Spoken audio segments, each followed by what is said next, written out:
I don't think so. Hold on. I think my voice says very different things than other people. And I think I say those things out loud probably more often than not. I hope that I leave people with love and inspire them to do good. I try to do that.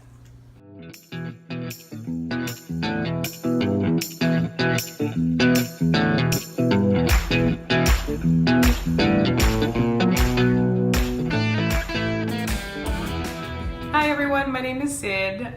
For whatever reason, one of my favorite people wanted to put me on video today, and because I trust her with my life, I have no idea what this video is going to look like. It always tells me that I have strange things to say or very special ways to say it, so it should be fun. No, I'm trying to figure it out. You want to hear a terrible story? What? Okay, well, this is going to sound awful. Whatever, you're taping. And it's you, so I'm going to give you the unabridged version. The other day I was counseling these two girls in school and what they wanted to do with life. One of them was in college, one of them was in high school. And this old lady walks by, and I happen to love the elderly. I spoil them for a living. But this particular one was offensively rude, like just bejeweled and bedazzled and lots of makeup, and just, I was there with two girls who looked like me. We look pretty, we were made of the same ingredients. I'm Filipino and they're, I think, from El Salvador. So we're little Spanish, little indigenous. We look the same. And I was wearing a poncho, so I think we looked like huddled immigrants in the corner of Starbucks. Anyway, this woman came up to us and she was super rude, just like, this is my space, get out of my space. And then as soon as she touched one of the kids that I was with, I really hard time not mama bearing things when a young person is irritated or in distress. I think our children are sacred, and until they're adults, I think we should treat them with a lot of dignity and respect. So anyway, this woman pushes this girl with her purse and then pushes her physically, and I ask her, excuse me, are you touching this young girl? And she just kept insisting, she's in my space, her hair is in my space, and I was like, we're leaving soon? And I had to fight every instinct I had to say terrible things because I saw the girls' reactions. One of them shrunk because she expected like as soon as someone asked, no matter who it is, she didn't want to take up any space. The other one was getting really spicy and getting upset because she felt completely disrespected. So when I told the girls to go ahead because I had a decision to make. I either modeled how you were going to be dignified and make a difference, or you could be undignified and feel really good about it, just say terrible things and run off.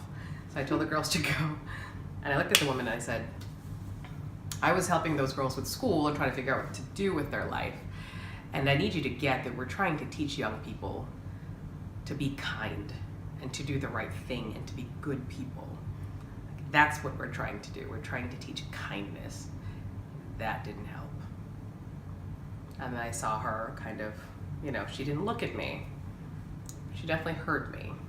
And I had to make a really big decision between, how do you preserve the dignity of young people and the dignity of rude people, and then not be impulsive, because that's really what you want to do. I was like,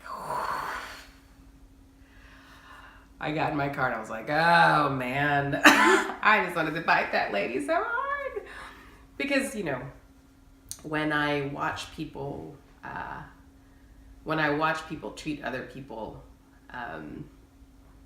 in a dehumanizing fashion, it just gets to me. Probably because I saw a lot of poverty growing up. But people are people and they should be treated as such. And I had to find a way to treat this woman with the dignity she wasn't giving these kids. So I was like, I called my best friend after and I was like, I almost kicked an old woman. I didn't do it, but I thought about it. Anyway, not a saint. So that was a really tough call. I was like, Why were you with the kids? A friend of mine said that his niece could use a conversation. And so she's a lovely young girl, and she reached out to me, and there have been a lot of suicides in the last few years in Maryland, and I think someone in their school passed away.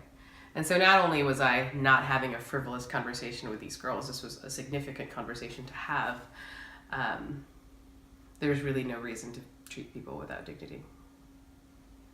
That was tough though, because I was about to treat somebody without dignity. I know. The because they were treating somebody with that dignity. And I was like, this is not how this works.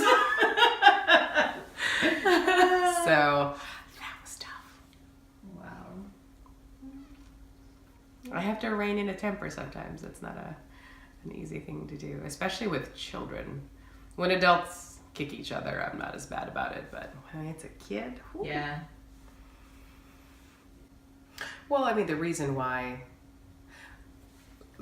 reason why I chose to say what I said to that woman is because she needed to know the impact of her behavior. It was so tempting to just tell her she was terrible, but that wasn't useful for the girls or the world or her as a human being.